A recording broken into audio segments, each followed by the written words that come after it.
చాలామంది ఏమంటున్నారంటే ఆరాధన యేసుక్రీస్తుకు చేయటం కాదు, ఆరాధన తండ్రికే చేయాలి. యేసుక్రీస్తు ఆరాధనకు అర్హుడు కాదు, ఎందుకంటే ఆయన దేవుని కుమారుడు, దేవుడు కాదు అంటున్నటువంటి వారికి బైబిల్ చెప్తున్నటువంటి ఒక అద్భుతమైన సమాధానం ఏమిటంటే, యేసుక్రీస్తును అనేక మంది బైబిల్ గ్రంథంలో ఆరాధించారు.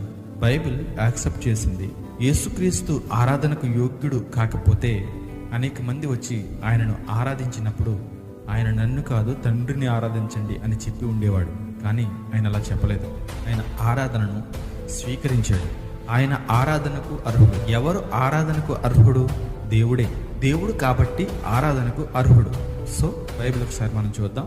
మొదటి మాటగా మత్తయి సువార్త 14వ అధ్యాయము 33వ వచనాన్ని ఒకసారి మనం చూస్తే, వారు దోణి ఎక్కినప్పుడు గాలి అణిగెను.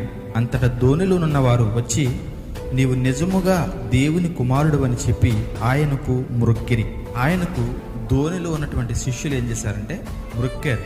మీరు ఆలోచన చేయండి, మ్రొక్కారు అనేటటువంటి మాట ఎక్కడ కనపడినా బైబిల్ గ్రంథంలో ఇంగ్లీష్లో వర్షిప్ అని రాయబడి ఉంటుంది.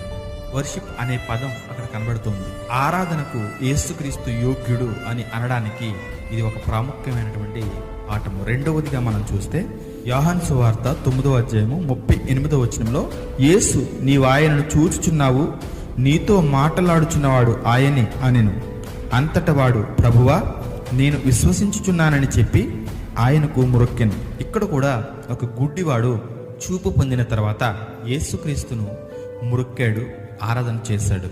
మూడవదిగా మనం ప్రకటన గ్రంథము 5వ అధ్యాయంలో చూడండి. ప్రకటన గ్రంథము 5వ అధ్యాయం 12వ వచనంలో, వారు వధింపబడిన గొర్రెపిల్ల శక్తియు ఐశ్వర్యమును జ్ఞానమును బలమును ఘనతయు మహిమయు ప్రభావమును పొందునర్హుడని గొప్ప స్వరముతో చెప్పుచుండిరి.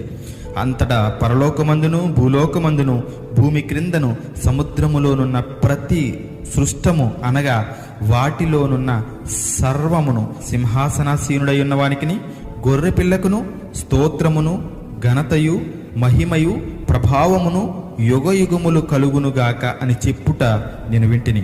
చూడండి, దేవుడికి తండ్రికి సమానమైనటువంటి ఆరాధన, తండ్రితో సమానమైనటువంటి ఆరాధన యేసుక్రీస్తుకు ఇవ్వబడుతున్నది.